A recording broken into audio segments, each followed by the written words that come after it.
Muchas gracias, Francisco, muchas gracias al instituto y a todas las personas que nos acompañan hoy aquí en la sede. También muchas gracias a todos los que se conectan en la transmisión en vivo de este importante foro en el que conmemoramos los 4 años del alzamiento que hubo en Cuba el 11 de julio de 2021. Cuba está en las calles. Era el clamor que se escuchaba en Miami el 11 de julio de 2021 hace ya 4 años. Y es que Cuba no sale de las mentes de cuanto cubano anda disperso por el mundo y mucho menos aquí, en esta ciudad, donde nos hemos reinventado un país en el que por intentar semejarlo a lo que quisiéramos que fuera aquella isla, reproducimos costumbres, alimentamos anhelos y así como cometemos errores, también potenciamos virtudes y aciertos. Ese día, a la par que en las ciudades y poblados a lo largo y ancho de la isla la población se levantaba, en los puntos estratégicos donde el exilio se da cita, en una reacción espontánea, quienes se unían a la efervescencia coreaban: si Cuba está en la calle, Miami también. Habrá quienes se pregunten por qué concedemos tanto valor a las protestas ciudadanas que tuvieron lugar por esta fecha hace 4 años, sobre todo entre aquellos que cuestionan las razones de la permanencia en el poder de una dictadura que ya supera las 6 décadas. No se trata de que Cuba, antes del 11 de julio de 2021, no haya tenido otros esfuerzos y actos heroicos merecedores de todo reconocimiento para intentar derrocar al régimen. De hecho, esa dictadura ha cobrado muchas vidas, entre quienes fueron fusilados inmediatamente después de enero de 1959, luego entre quienes cumplieron presidio político al que algunos no sobrevivieron. Hay episodios tan emblemáticos como la invasión a Bahía de Cochinos, protagonizada por la Brigada 2506 en 1961. También figuras que han sido ejemplo de resistencia pacífica y han perecido o han sido asesinados, como los casos de Orlando Zapata Tamayo, Laura Pollán, Osvaldo Payá Sardiña y Harold Cepero, entre otros muchos, no menos representativos de un accionar cívico de ciudadanos comunes. Sin embargo, la notoriedad del 11 de julio de 2021 responde al hecho de que más allá del activismo opositor dentro de Cuba, sin ningún tipo de organización previa y de manera espontánea, se ha hablado de que miles de cubanos salieron a las calles ese día.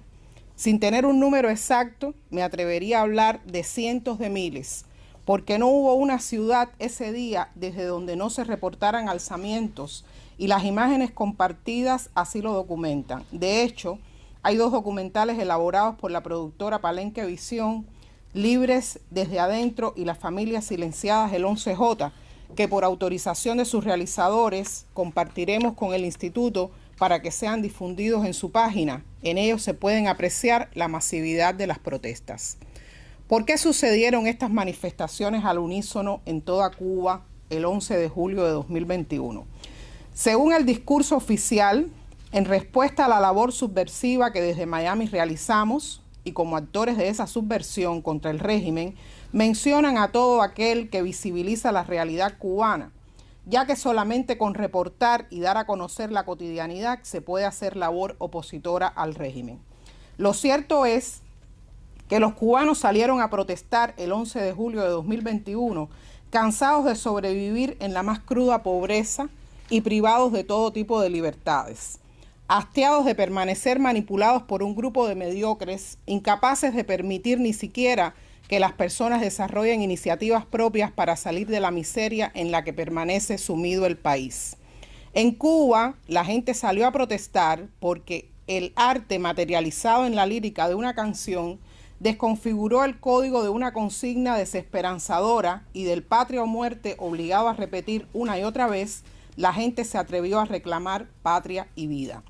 Los cubanos salieron a protestar masivamente el 11 de julio de 2021 porque ese aliento de esperanza que desde cualquier lugar los exiliados somos capaces de transmitir es muy cierto que contagia, una vez que aprendemos a disfrutar del privilegio de la libertad y solamente con nuestro actuar y nuestro desempeño mostramos y servimos de inspiración a quienes viven en aquel cautiverio que es Cuba.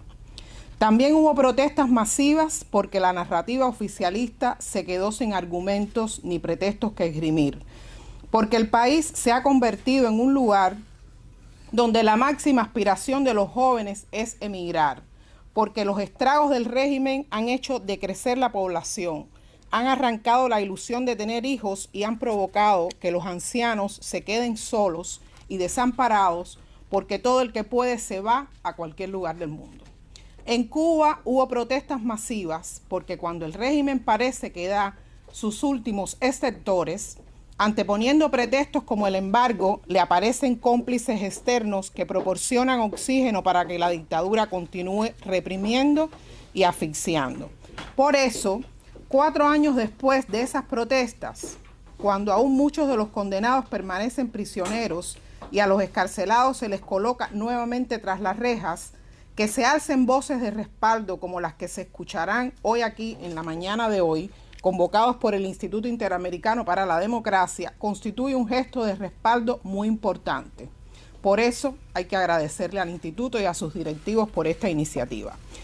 Cuba y los cubanos que se cansaron de padecer silenciados por el mundo, por el miedo, lo necesitan.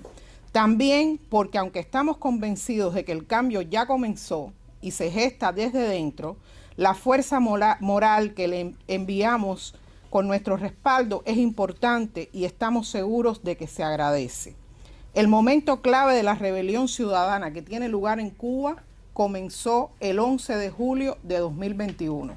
Quienes queramos ser testigos y parte de este proceso de cambio, que ya resulta imparable, debemos combinar el respaldo moral con acciones concretas y ayudar con hechos a los protagonistas de este acontecimiento. Muchas gracias.